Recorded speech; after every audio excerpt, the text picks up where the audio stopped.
If you currently own a Save Splash Mountain t-shirt, this might not be the video for you.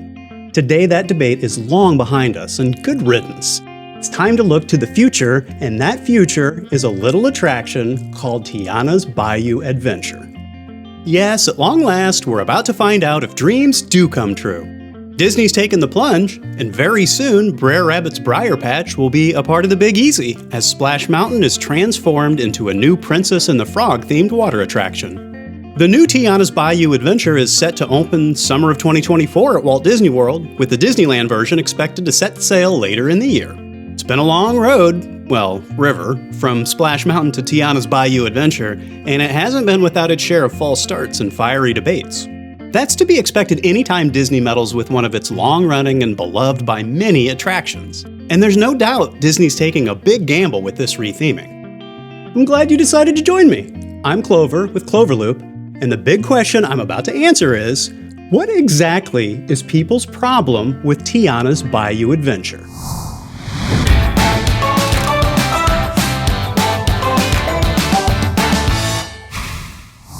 Unlike Tron, Light Cycle Run, or Star Wars Rise of the Resistance, Tiana's Bayou Adventure isn't just a new ride. And unlike Pirates of the Caribbean, which has had characters from movie IP inserted into it over the years, it's not just a light update of an existing attraction.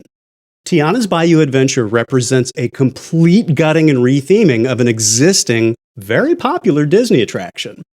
So we have to spend some time talking about what Tiana and the Bayou gang will be replacing.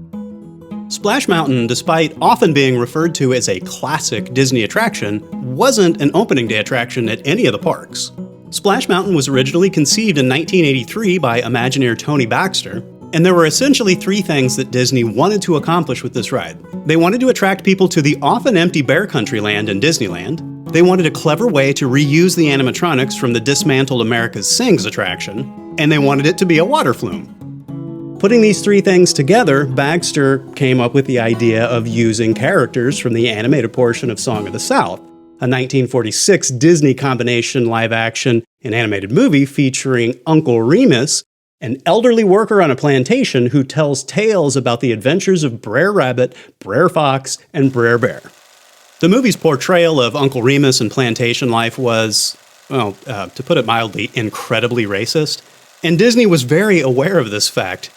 So aware, in fact, that the company had decided to pretend like it never happened by refusing to release the movie to home video in the United States. This is where the company decided to draw inspiration for the storyline and characters for Splash Mountain.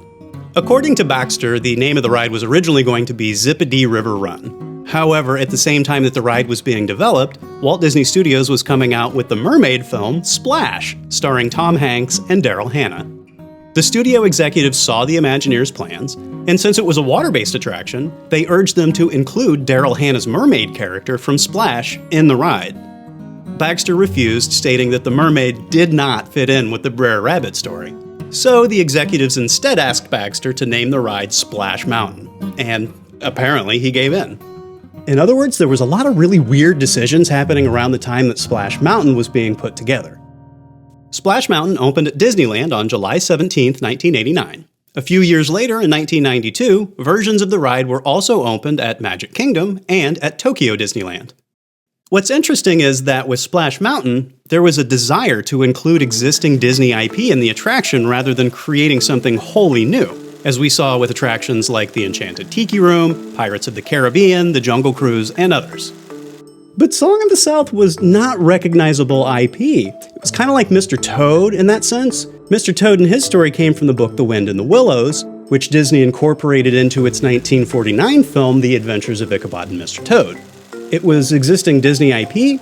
Yeah, but it's safe to say that most people probably became aware of Mr. Toad because of Mr. Toad's Wild Ride. People didn't race to ride Mr. Toad because they were fans of the movie. They raced to ride Mr. Toad because it was a fun ride with memorable characters. And that was precisely the case with Splash Mountain. Brer Rabbit wasn't the selling point of the ride was the selling point of the ride. Disney could have easily outfitted the ride with original characters and an original storyline, but instead they chose to draw from a film that was so problematic that they had previously sought to ignore its very existence. They made a very conscious decision to pick and choose from elements that they saw as being not problematic, ignoring the larger source material. Why would they do that? Sure, this was before the internet, and maybe they thought that people wouldn't notice or care. The point here is that the controversy behind Splash Mountain wasn't just some so-called woke controversy that people drummed up because they wanted to be outraged. The source material for Splash Mountain was always controversial. Disney just decided to move forward anyway and ignore everyone who was waving a red flag at the idea. And that's precisely what they did for an astounding 30 years. And during that 30 years, millions of theme park goers, most of whom had absolutely no awareness of the controversial origins of the charming and mischievous Brer Rabbit and friends, fell in love with Splash Mountain. So that's why in June 2020, when it was announced that the Disneyland and Magic Kingdom attractions would be re-themed based on the 2009 film The Princess and the Frog, a lot of people lost their damn minds. Now keep in mind that this announcement came in the thick of the pandemic and the many Black Lives Matter protests that followed the murder of George Floyd. It was a volatile time, and let's be honest, it still is. That said, Disney claims that the development of the project began in 2019, prior to the online petitions that were circulated during the George Floyd protests. Disney said that they'd been discussing removing the attraction's Song of the South theme for at least 5 years. Regardless, there was no convincing a lot of people that this retheming wasn't some version of Disney caving to external pressures. The news of the retheming was met with a fan uproar. Protests and petitions erupted online, with many demanding that the parks keep Splash Mountain as it is. In the final days of Splash Mountain, wait times for both parks were upwards of several hours, with many standing in line for 4 to 5 hours just for one final splash. However, some Splash Mountain fans say that the same people sharing the petitions online and calling for the park to leave it alone ruined the ride for them. For example, Twitter user @Starport97 posted, "I'm gonna be honest, the Save Splash Mountain people completely ruined the ride for me. I never kept a log of how many times I rode it, but it definitely dropped, pun not intended, once people wouldn't shut up about how it was a travesty that it was closing." Indeed, the Save Splash Mountain people were loud. And it didn't help that it took Disney nearly 3 years to finally close down Splash Mountain following the announcement of their intentions. Interestingly, though, Splash Mountain hasn't been entirely purged from the planet. The ride continues to operate at Tokyo Disneyland. That's because Tokyo Disneyland is 100% owned and operated by Oriental Land Company, a Japanese company. Oriental Land Company pays to license the Disney characters for use in their own parks. And ultimately, Disney doesn't call the shots there. Okay, so that's the long and messy history of Splash Mountain that brings us to today, the exciting lead up to the opening of Tiana's Bayou Adventure. With the new ride set to open at Disneyland sometime this summer, we've gotten a lot of previews from Disney on what to expect. So first, let's start with the storyline of the ride itself. It's worth noting that Tiana's Bayou Adventure isn't just going to be a retelling of The Princess and the Frog in log flume form. Rather, the story behind Tiana's Bayou Adventure is entirely unique. It's a combination of Tiana's story after she becomes a frog, and then a human again, and a princess to boot. According to the Disney Parks blog, the story of Tiana's Bayou Adventure is going to be one that follows Tiana as a young businesswoman who fought hard to make her dreams of owning a restaurant come true. We don't know yet exactly how this story is going to be conveyed, but apparently the premise is that Tiana has continued to grow her business beyond the restaurant with Tiana's Foods, an employee-owned cooperative. Combining Tiana's cooking talents with those in the local community, Tiana's transformed an aging salt mine and built a beloved brand in her community. The Disney Parks blog post is amusing in terms of the level of detail it provides on the backstory of the ride. Here's an excerpt. The endeavor began when Tiana purchased the salt mine in the area surrounding the large salt dome it operated from. With the help of her mother Eudora, Naveen, Lewis, and fellow owners of the cooperative, Tiana revived the old salt mine and the surrounding land, growing a wide array of vegetable, herbs, and spices for her recipes. This multifaceted enterprise has turned the aging salt mine into a space that has come alive.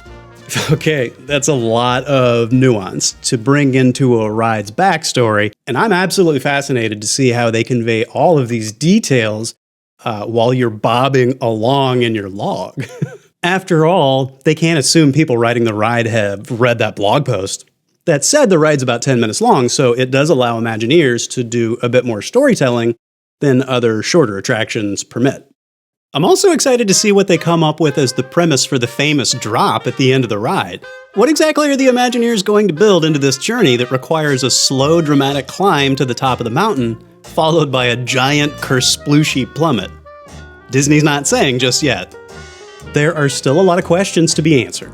With the ride's story taking place after the movie, does that mean that we're not going to see some of our favorite characters, like Ray the Firefly?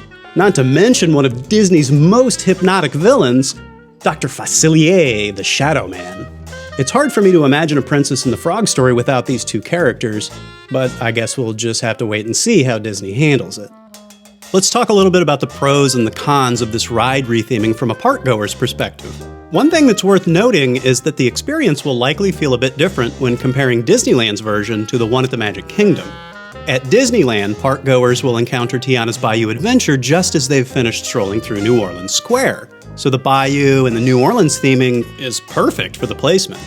Over at Magic Kingdom, though, the ride is kind of floating in Frontierland, which is a little less integrated. I'll be curious to see if that makes a difference in how immersive the overall experience feels. I'll also be curious to see what parkgoers think of the ride's storyline. When you read it on paper, it sure does seem a little complicated. And if you're not particularly interested in a behind-the-scenes look of the inner workings of a community food cooperative, the premise might seem like a little bit of a reach. Would it have been a safer bet for Disney to just retell the story of the Princess and the Frog in the form of a log flume ride? Maybe. Plenty of Disney rides have taken that approach, including Fantasyland staples like Peter Pan's Flight and Snow White's Enchanted Wish.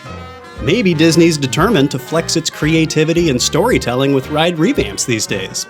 I get that, but it's also hard to argue with just giving people something that they already know and love when it comes to a classic Disney tale. No matter what, we know that Tiana's Bayou Adventure is going to bring a very welcome and long overdue bit of diversity to Disney's list of attractions. It is about time for Disney's first Black princess to be given her due. And for that reason, if not any other, I am really excited to see this ride unveiled. Tiana's Bayou Adventure is continuing a trend that's been underway at the parks for years now, and that's the trend toward making sure all new attractions are tied to popular and recognizable Disney IP. In 2017, Disney California Adventure lost its Tower of Terror to a Guardians of the Galaxy retheming in the form of Mission Breakout. While that made sense in terms of the new Avengers campus opening at that park, it was a tragic loss for Tower of Terror fans. At least these fans can still take solace in the continued existence of the attraction over at Hollywood Studios in Florida. Speaking of Hollywood Studios, in 2020, we saw the great movie ride give way to Mickey and Minnie's Runaway Railway. We did an entire video on this transition, so check it out if you're interested in a deeper dive. In short, despite how great the execution of Runaway Railway turned out to be, there were still plenty of people who were pretty upset about the loss of a flagship attraction like the Great Movie Ride in order to make way for a far more marketable and Disney character-laden experience. Possibly the best comparison out there in terms of what's happening with Tiana's Bayou Adventure is what we saw over in Epcot when another flume ride, Maelstrom, was replaced by Frozen Ever After. Maelstrom was about as close as Disney has ever gotten to have a ride with a true cult following. Maelstrom didn't have long lines, and it was because it was super weird. But there were a lot of people out there who loved this ride because it was super weird. Those folks were really sad to see Maelstrom disappear to make way for a new experience that was drenched in Disney princess IP. But given that Maelstrom wasn't exactly an e-ticket attraction, and there was no fiery racial controversy at the heart of its retheming, the uproar over the change wasn't nearly as loud as it has been for Tiana's Bayou Adventure. We've seen a few new princess rides hit the Disney parks in recent years. Back in 2011 and 2012, we saw a Little Mermaid ride, Ariel's Undersea Adventure, hit both California Adventure and the Magic Kingdom. These rides are very straightforward dark rides that retell the story from the movie. We also saw Snow White get some added love in 2014 when Seven Dwarfs Mine Train opened. Again, this ride is a retelling of the movie, but this time in coaster form. Then, as I mentioned, there was the Frozen Ever After ride that opened in Epcot. This one's interesting in that the storyline does technically take place after the movie itself, but you still have a spectacular flagship scene of Elsa singing Let It Go in her ice castle, And to be honest, I'm not sure that people even really notice that there's much of a storyline to Frozen Ever After. It's a 6-minute ride, and you get to see all your favorite characters as you float along, so you kind of just go with it. Ultimately, there are quite a few distinctions that make the retheming of Splash Mountain into Tiana's Bayou Adventure unique in the broader scheme of Disney ride history. It's not just that a classic Disney ride is being rethemed and some people are miffed about that. There are and always have been deep, hurtful undertones of racism at play in the original attraction of Splash Mountain. And its replacement is not just a replacement, it's a step forward for Disney parks when it comes to diversity. It offers yet another reason for people to start screaming the word woke with regards to Disney, and what's wild is that some people seem to think that that's a bad thing. I'm sick of hearing people mask their racist sentiments as simple outrage over a ride update.